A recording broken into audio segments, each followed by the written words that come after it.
Okay, so a quick review of what we covered on Thursday in the first of these two lectures in which I'm going to be talking about the war. And hopefully, as you hopefully remember, we began by talking about the British and the logic of their actions during the war, and I talked for a little while about a number of their logistical disadvantages, like problems getting supplies and then dragging them all over the American countryside, like the large expanse of land that the British confronted that was one big battlefield in a sense, the ways in which some kind of traditional battle strategies, war strategies, didn't necessarily work so well in this campaign, and along the same lines that there were different kinds of challenges that the British faced in fighting against a citizen army. I talked about how Britain couldn't turn its back on the rest of the world, particularly France. They had to keep an eye on what France was doing, and France, as you're going to see in today's lecture, is going to play a large role. And then finally, I talked about the simple fact that for the British to win, they needed to stamp out a widespread rebellion over a large expanse of land, while the Americans didn't necessarily have to defeat the British to emerge victorious. They just had to keep fighting long enough to exhaust British supplies and funding and energies. And I also mentioned a few mistaken assumptions on the part of the British, like the way that they consistently underestimated the Americans, and then along similar lines, the ways in which they consistently overestimated the amount of loyalist support that they were expecting to find in the colonies. And I spent time in Thursday's class going into those kinds of details before talking about phases of war and strategies and things like that, because they help us to understand the logic of British military strategies throughout the war. I think it's really easy to look back on any historical event, but I think it's particularly true for the American Revolution that leads to the American founding. It's easy to look back and blame the loser for making dumb mistakes. But there were really logical reasons for what the British did during this campaign, and that's part of what I'm trying to bring out in last week's lecture and in today's lecture, that there were logical, logistical reasons why they did what they did. There are equally logical reasons as to why the war ultimately had the outcome that it did. But all of those things that I talked about in the last lecture at the start show how the British were acting under pretty challenging circumstances, and they were guiding their decisions and doing whatever they decided to do based on whatever information and insight and tradition they had at hand. So their actions have a logic. And I bring that up at the start of this lecture because it's part of what I've been doing overall in this class over the course of the semester, and that is throughout whatever I've been lecturing about, I've tried to explain the logic and reasoning behind people's choices and decisions to give you a view of unfolding events from the viewpoints of people who were there. Now, of course, it's just inherently interesting to look at historical events from the viewpoint of people who are there. So that's part of the reason why I do this, because it's interesting and it's fun and I find it fascinating. But more important, I actually take this approach because I want to emphasize the idea that the revolution wasn't inevitable. It wasn't an inevitable event. It wasn't a good revolt against bad people. It was actually a product of individual choices, individual actions on all sides. And that's ultimately what history is all about, right? It's about people making choices and then taking action. And particularly in the case of the American founding period, I think it's an important thing to remember because it's easy to forget that the revolution and its aftermath weren't inevitable or inherently right. It has to do with our nation's founding, so it's natural to sort of assume those things, but neither one of those things helps us to really understand what was unfolding as the revolution unfolded. So basically, in all of my classes, I always try to counter the sort of seeming inevitability of things in the founding period by really trying to recreate the logic of decisions at that time in that moment. So that's part of why I've been focusing in that way throughout the semester. But okay, back to the decisions of the revolution and Thursday's lecture. The bulk of my lecture on Thursday was spent discussing 3 of the 4 phases of the revolution. And again, hopefully you remember, I defined these phases based on shifts in British strategy at various points. So the British would shift their strategy, the Americans would respond, and then that phase would continue until there'd be a new shift and a new response. Just to review very briefly here, the first phase lasted until roughly July of 1776 and was largely guided on the part of the British by the assumption that just a little coercion and maybe a little sign of reconciliation would be all that the Americans needed to sort of push them into backing away and would bring matters to a close. That phase lasted through July 1776, and at that point the British stepped up their strategy by deciding to seize New York, seemingly one of the major cities in the colonies, and again, by sort of traditional war standards, you get a major city, you turn the tide of war. Plus, the British were hoping that if they could sort of separate New England from the rest of the colonies, they might isolate the troublemakers up in New England, and again, maybe that would draw things to a close. In part, at that point, the British were underestimating the intercolonial and interregional bonds that were beginning to be forged throughout the conflict thus far, and they also were overestimating what it would mean along those same lines to isolate New England. So that strategy obviously didn't end things, which leads us to the third phase, which began in 1777, and that phase largely consisted of the British trying to subdue the middle colonies, well, now states by 1777. Again, sort of the basic assumption being, just keep going for those major cities, and if we get enough of those major cities, they're going to have to cave. So now Philadelphia and Pennsylvania become major targets in this third phase. And then I ended the lecture by talking about America's shocking victory at the Battle of Saratoga, which ended up being a real turning point in the war, and I'm going to go a little bit more into that, reasons why that's the case today. But I do want to mention, at the very end, after I finished my lecture on Thursday, a few people came up to me with questions about precisely how the Americans won at Saratoga, because I just sort of generally talked about problems with supplies, and then the Americans won, and a few people had questions, well, what actually really happened? So I'll offer just a little bit more detail here to give you a sense of how it is that the Americans came to have this unexpected victory. So remember, at that point, British General Howe is headed off to Philadelphia as part of the major sort of attempt of that third phase of the war. So General John Burgoyne is up north with his army, and lo and behold, part of the Continental Army, under Horatio Gates, General Horatio Gates, attacks Burgoyne, and Gates' part of the army is joined by another part of the Continental Army led by General Benjamin Lincoln. Also, militiamen from nearby areas, individually and in groups, began heading to Saratoga when they sort of got a sense that something major was happening there. So by October 7th of 1777, there were roughly 11,000 American troops all told, facing roughly 5,000 British troops under Burgoyne. So now Burgoyne is in a little bit of trouble. And Howe couldn't help him because he's down in the south somewhere.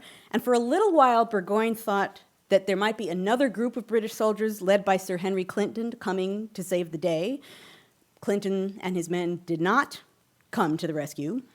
So Burgoyne is in trouble. And to give you just a little sense of what I'm talking about here, here's a quote from a British lieutenant who actually took part in the battle. And he writes that on October 7th, in his regiment, quote, "Our cannon were surrounded and taken, the men and horses being all killed, which gave them, the Americans, additional spirits, and they rushed on with loud shouts. When we drove them back a little way with so great a loss to ourselves, it evidently appeared a retreat was the only thing left for us." Okay, so that's a British soldier taking part, describing massive deaths. The Americans get cheered by what's happening and sort of surge, and the British come to the realization that they're going to have to retreat.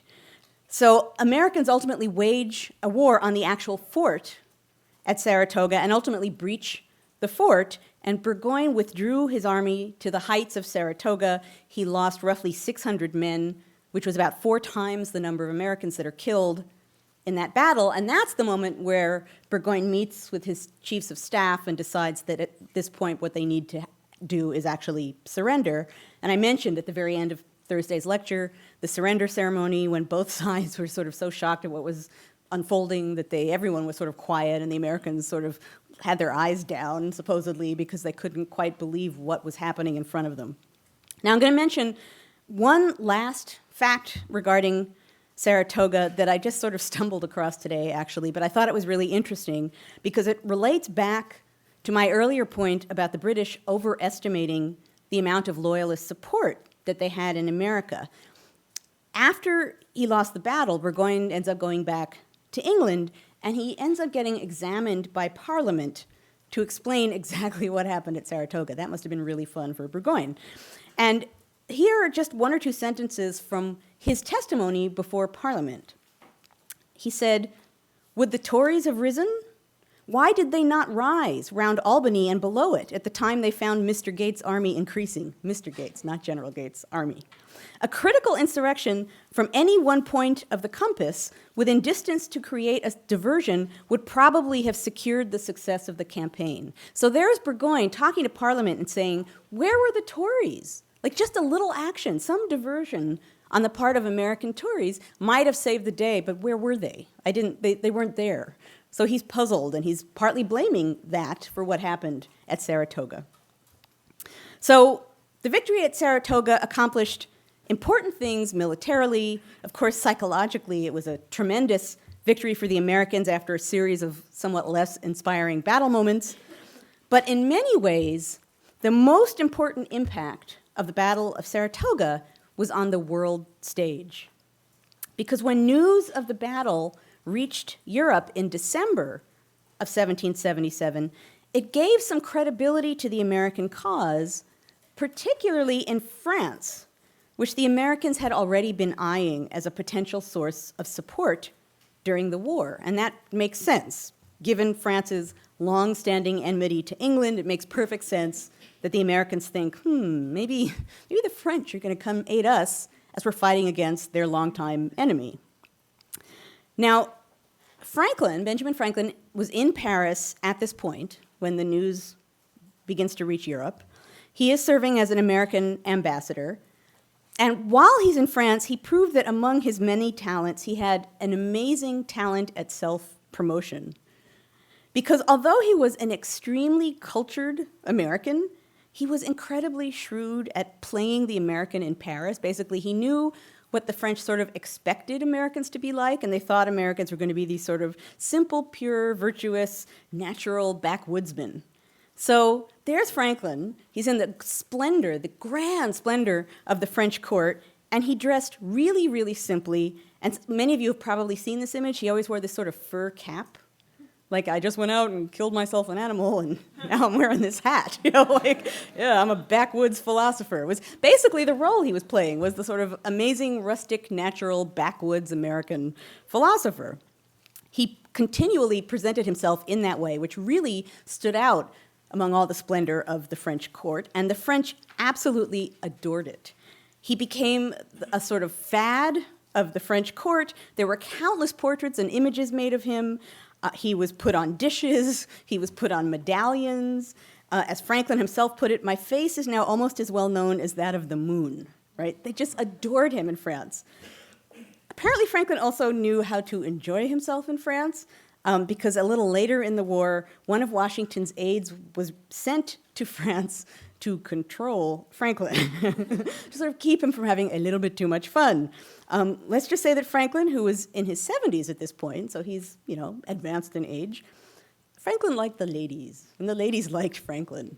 And particularly given that he was the fad of the court, I think Franklin had a very enjoyable time in Paris. And so one of Washington's aides actually gets sent to sort of babysit Benjamin Franklin.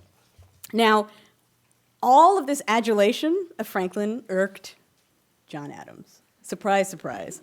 John Adams really sort of, on some fundamental level, thought that he deserved some too. And Franklin was so beloved, it really proved irksome to Adams. He kept a diary, and in the diary, he tended to record adulation moments of Franklin. Like, here's another one of those darn moments where they just loved this guy. And I want to offer one just so you can get a sense of what this would have been like, I guess both for Adams and Franklin. This is from Adams' diary, from his journal. from April 29, 1778. And this is what Adams writes. After dinner, we went to the Academy of Sciences. Voltaire and Franklin were both present, and there presently arose a general cry that Monsieur Voltaire and Monsieur Franklin should be introduced to each other. This was done, and they bowed and spoke to each other. This was no satisfaction. There must be something more. Neither of our philosophers seemed to divine what was wished or expected. They, however, took each other by the hand. But this was not enough. The clamor continued until the explanation came out. Il faut s'embrasser à la française, right? They have to embrace themselves French style. The two aged actors upon this great theater of philosophy and frivolity then embraced each other by hugging one another in their arms, kissing each other's cheeks, and then the tumult subsided. So there's Franklin's sort of everyday existence in Paris, which was pretty extreme. So Franklin is there living it up in Paris. He's there when news of Saratoga reaches France. On hearing the news, France decides, ultimately, that they're going to formally recognize America as an independent nation, obviously with Franklin and Adams and others helping things along. And upon recognizing America as an independent nation, the French went one step further and agreed to enter the war as allies to the Americans. So obviously, Saratoga happens, the news gets to Europe, France hears it, and those are two major developments. France recognizes American independence, France joins the war on the side of the Americans. With this agreement, this really major two agreements, for the first time there seemed to be a remote possibility that the Americans might actually have a chance of being victorious. This is a major, major ally that's just signed up on the American side. Not only did the French bring credibility to the American cause, but of course they also brought military supplies, and most important of all, as we're going to see a little later in the lecture, they brought the French Navy. America at this point is still figuring out how to have a navy, so having the French Navy was of huge importance. Now, it's important to note at this point that it's not, the dynamic here isn't that the French were so inspired by the nobility of the American cause that they decided they would join the war with the Americans. That is true for some French individuals. I'll talk a little bit more later on in the lecture about the Marquis de Lafayette. He's one of a number of people who actually were inspired by the American cause. But as a nation, the French were particularly eager to help the Americans because they assumed that after the war, they might be able to take over much of the lucrative trade with America that the British had controlled before. So basically, joining America in this war effort was an investment now that they thought would probably pay off later, and of course add to that the fact that by allying themselves with the Americans, they're now fighting their long-term, long-time enemy, the British. So that makes it an attractive proposition as well. So in February of 1778, France signed two treaties with America. The first was the Treaty of Amity and Commerce, the Treaty of Amity and Commerce, that said that France recognized the United States as a sovereign nation. It also said that France had trading privileges with America as a favored nation, but America preserved the right of free trade.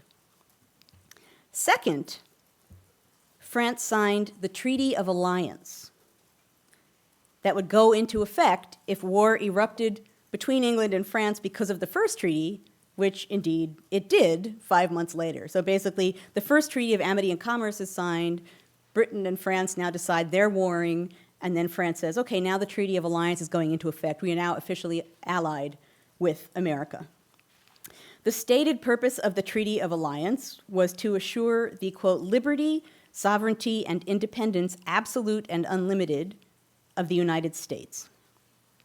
France renounced claims to the mainland of North America east of the Mississippi, or to the Bermuda Islands, if captured by America. In return, France asked the United States to recognize whatever France might capture in the West Indies. In other words, if France captures some British islands in the West Indies, America says, fine. We'll recognize that for sure. America was given a free hand to conquer Canada. Yay! conquer Canada. Good thing we got that in the treaty. And then both sides agreed not to negotiate for peace without consent of the other. So now you've got Britain and France in war against one another.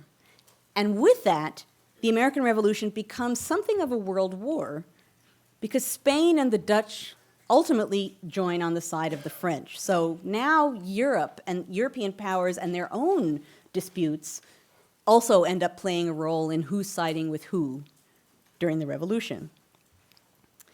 Now, it's really important to note at this point that with the involvement of other European nations, and particularly with the involvement of France, America became far less of a central concern to the British, who now felt compelled to send thousands of soldiers to the West Indies to guard against French invasion, which means that less manpower was available to fight in the United States. The West Indies, or what at the time they would have been known as the Sugar Islands, were the truly great prizes as far as colonies were concerned. They were greater prizes than the North American colonies. That's where the real money was, in these Sugar Islands. So some British manpower very naturally went right to the Indies to protect British properties from the French. At this point, feeling a little desperate because of the French-American alliance, the British actually make one last stab at reconciliation. They're persistent. Though, as we'll see in a few minutes, they made some misjudgments that ultimately did not achieve the success of this attempt. On February 17th, 1778, Lord North proposed in the House of Commons the Conciliatory Propositions. The Conciliatory Propositions, February 17th, 1778. And the propositions called for the repeal of all of the acts that Americans had found obnoxious, right? Okay, we'll take it all back. No standing army in time of peace in the colonies. No changes in colonial charters unless colonial assemblies request them. England would agree to consider American representation in Parliament, or if Americans preferred, to recognize the American Congress as a permanent institution, right? Suddenly England's like, okay, we'll take back all the things you hate if we just end this now. Based on those propositions, the conciliatory propositions, a British commission was sent to America with instructions to deal with the Continental Congress, or by this point, in a sense, it also could be called the Confederation Congress, but I'll talk more about the Confederation later on, to deal with the Continental Congress as if it was a legal body.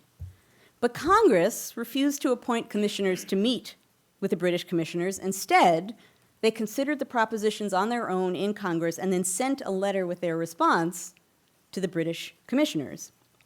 As Henry Lawrence, who's the president of the Congress at the time, put it in this letter, the acts of the British Parliament, the commission for your sovereign, right? Your sovereign, not our sovereign, and your letter, suppose the people of these states to be subjects of the Crown of Great Britain and are founded on the idea of dependence, which is utterly inadmissible. And Lawrence then went on to add that, if the British wanted, the Americans would be happy to talk about peace if the king would either admit American independence or withdraw all of his forces from America. So if the British are ready to do that, the Americans say, we're willing to talk to you. Otherwise, no. We're not willing to admit that we're dependent on you in any way. This is utterly inadmissible. Take them back. So clearly, it's too late for what could have been some pretty radical propositions. At this point, we come to the misjudgments, because the British Commission made the fatal error when they realized that that angle wasn't going to work. They tried to bribe some high-ranked American officials, including George Washington, who they offered to make a duke if George Washington would agree to their terms. As one of the commissioners put it, Washington is certainly to be bought. Honors will do it. And I'm assuming that, the commission somewhere or other is thinking back to Washington and the French and Indian War, and he's an ambitious guy, and he actually wants military honors, so the British are thinking, we can buy him. Like, show him a couple honors. He's an ambitious guy. We've got him. They also attempted to bribe Franklin as well.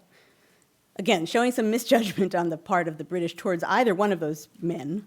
And also assuming clearly how wonderfully attractive British honors would be, that they would easily seduce either one of these two men. Neither one of them was attracted to this. British honors were not going to sway them from their cause. So not surprisingly, both sides of this British effort were a complete flop.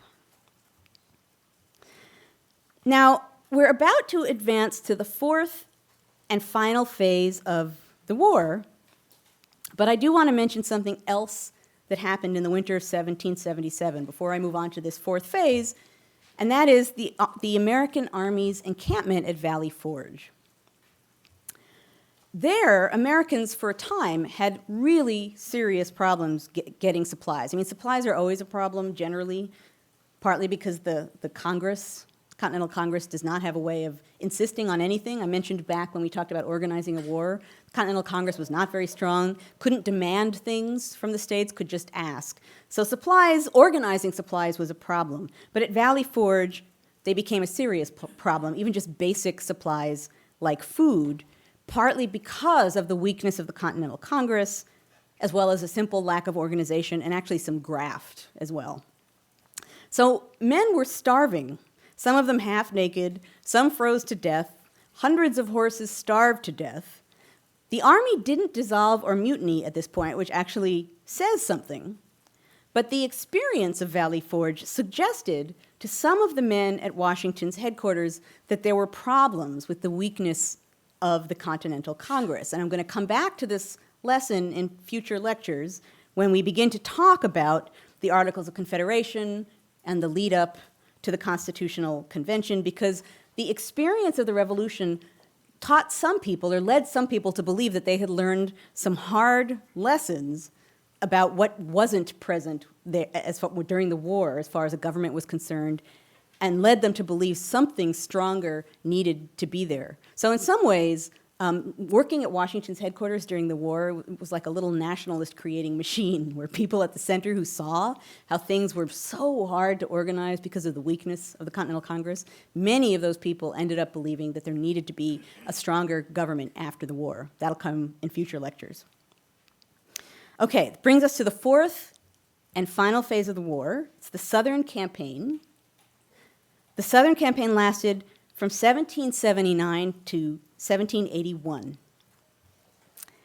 And this phase is marked by a decision on the part of the British to transfer their attention to the South, hoping that by possessing ports of the South closer to the West Indies, they can maybe maneuver their fighting better, they can keep their eye on whatever's happening in the Indies, they can also fight the Americans in the South as well. Here, the British again made a faulty assumption because they assumed that the South would be an easy target because they assumed that there would be a large reservoir of loyalist support. So they really assumed they would seize key southern ports, there'd be all these loyalists there to help them, and then they would move their way back north, taking one region after another as they worked their way north. So the British sailed to the Carolinas. They took Charleston, South Carolina, which was the most important city south of Philadelphia. They then left behind British General Charles Cornwallis with kind of a mopping up crew in the south, while the rest of the army began to move north to attack the rest of the Continental Army. Between 1779 and 1781, there was a series of battles between the Americans and the British in the South. Americans suffered defeat after defeat. They persisted, but they were not winning these battles. The British won Georgia. They already had Charleston. And then the British began to pursue the Americans into Virginia. And that's where the Americans began to rally. Now, in part, this is due once again to supply problems, this time for the British Army. For Cornwallis, the British supply lines were stretched to their maximum, and continued fighting was beginning to take a real toll on Cornwallis's forces, who suffered worse losses than were expected, particularly considering they hadn't really expected much in the way of losses at all. Also, Loyalists remained largely silent in the South, partly because the British didn't really treat them very well. The British didn't do anything to court Loyalists in the South.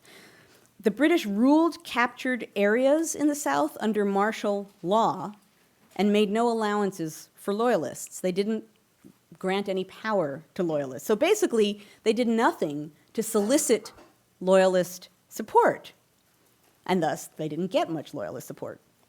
So Cornwallis is following the American army. He limps into Virginia with a supply problem. And while the British army is in Virginia, they plundered George Washington's plantation, Mount Vernon, just for like a little zing. You know, well, as long as we're here, let's attack Mount Vernon. They took slaves as they left. George Washington's plantation manager, Lund Washington, to protect the plantation, to prevent further damage being done, actually went on board a British vessel in a nearby harbor and served the British refreshments, right? So please don't attack Mount Vernon, and maybe you'll even give us back our slaves, and I'm bringing food. Have some cookies. I don't know what they brought, but they brought refreshments. This did not please George Washington at all, as he wrote to Lund Washington to go on board their vessels, carry them refreshments, commune with a parcel of plundering scoundrels, and request a favor by asking the surrender of my Negroes was exceedingly ill-judged. It would have been a less painful circumstance to me to have heard that in consequence of your non-compliance with their request, they had burnt my house and laid the plantation in ruins. Not really good judgment on the part of Lund Washington. Can you imagine? Like he's sort of on there on the boat, sort of hanging out with the British, and he's, you know, clearly a relation of the guy leading the Continental Army. It's like, not good, not good thinking on the part of Lund Washington. But so Cornwallis is in Virginia. He forms a new base of action after he's plundered Mount Vernon. He forms the new base of action at Yorktown, Virginia, near the coast, planning to fan out into Pennsylvania and Virginia. But just then, August 30, 1781, a French fleet under French Admiral de Grasse arrived at the Virginia coast with troops. And as we're about to see, this ends up being a really crucial turning point for what's happening in Virginia and then ultimately for the war as a whole. Washington had troops on land in Virginia, but in the end, it was the arrival of the French fleet in the harbor that really decided the battle, because basically it surrounded the British and they had no way to escape. The troops surrounded them on land. They probably would have tried to escape to their ships in the harbor, but now the French fleet was there, making that impossible. If the French fleet had arrived at the wrong time or in the wrong place, this plan would have collapsed. And sort of miraculously, they actually get to the right place at the right time for the plan to really go into effect. So the arrival of the French really looks bad for the British. And Cornwallis is low on supplies. He's also low on men at this point. And now he's trapped at Yorktown, trapped between American forces and the French fleet, which now put the British under siege. So Cornwallis is roughly 7,000 men, and there actually were some loyalists fighting there, so they didn't antagonize all the loyalists in the South. There were some fighting alongside the British at Yorktown. Cornwallis is roughly 7,000 men, held off a siege of roughly 15,000 combined American and French troops for 3 weeks, which is actually a pretty amazing accomplishment. But ultimately, Cornwallis was forced to surrender on October 17th, 1781.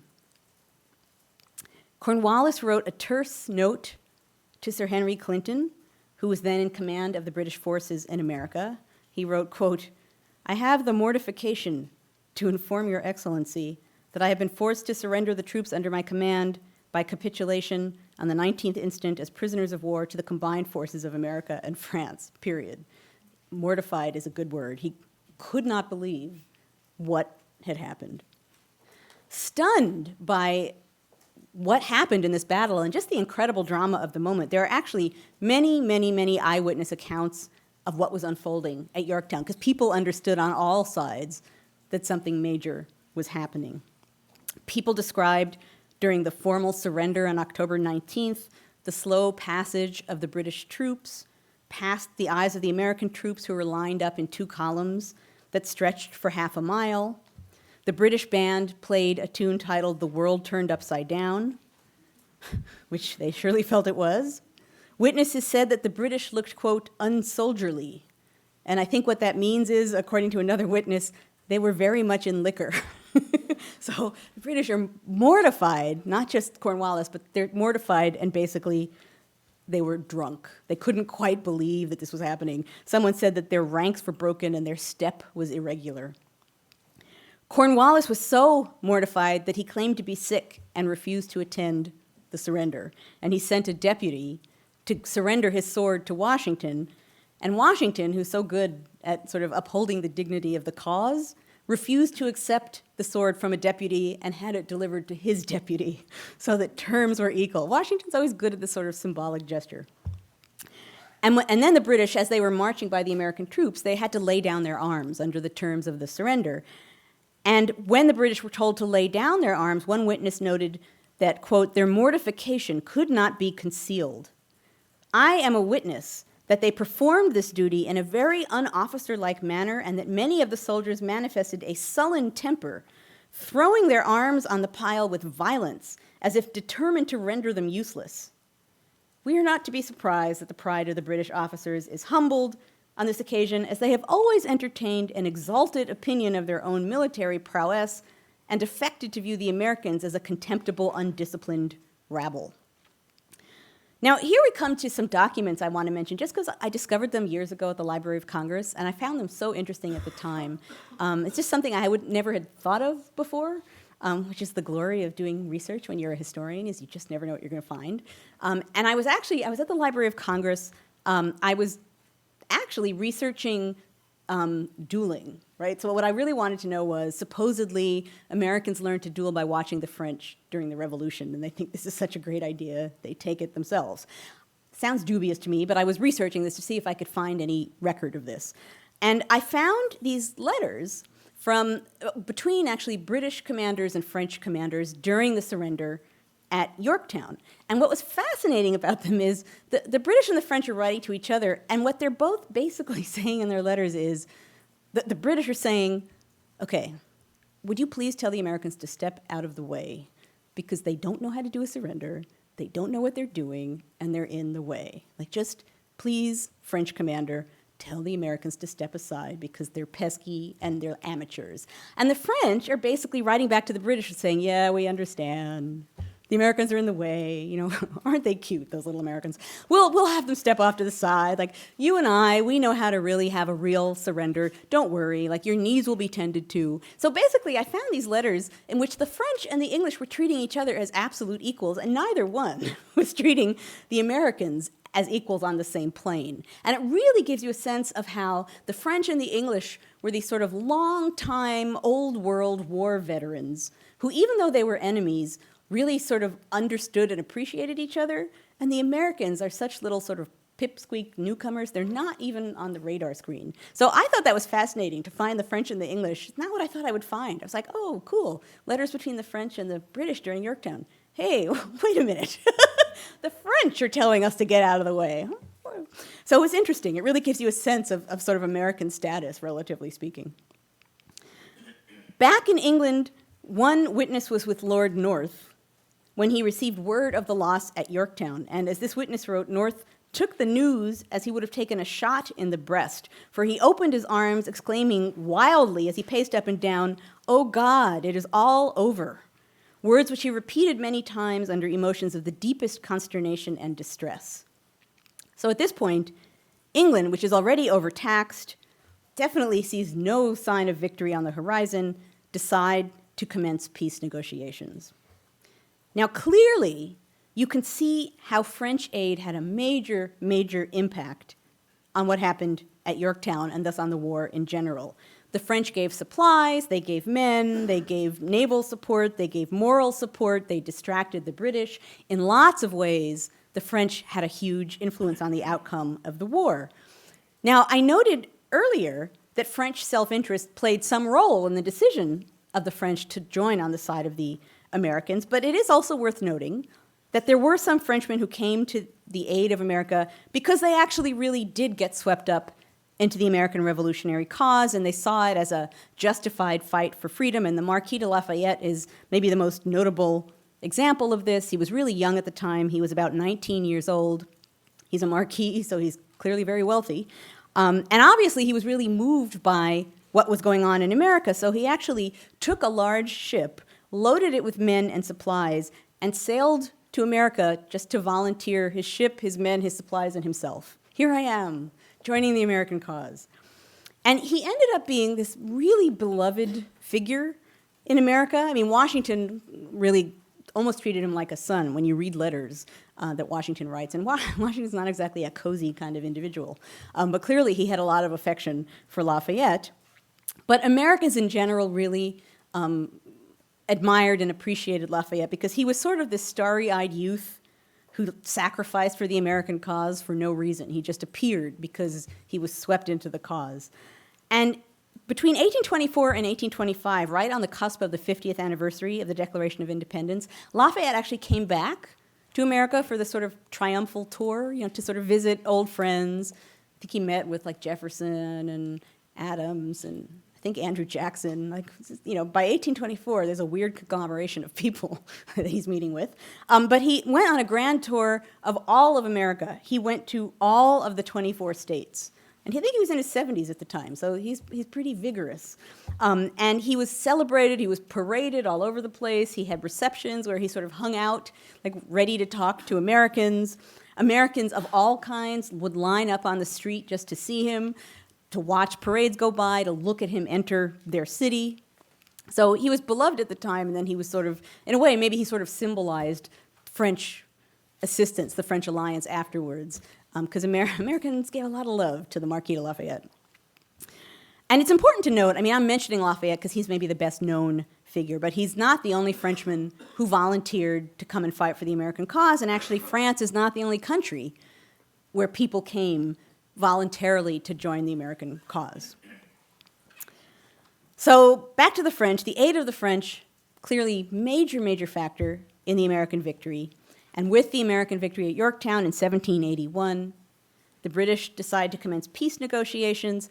It is important to note that even though the British have now informally decided that they're going to start negotiating for peace, it doesn't mean that there was an instant ceasefire in the war.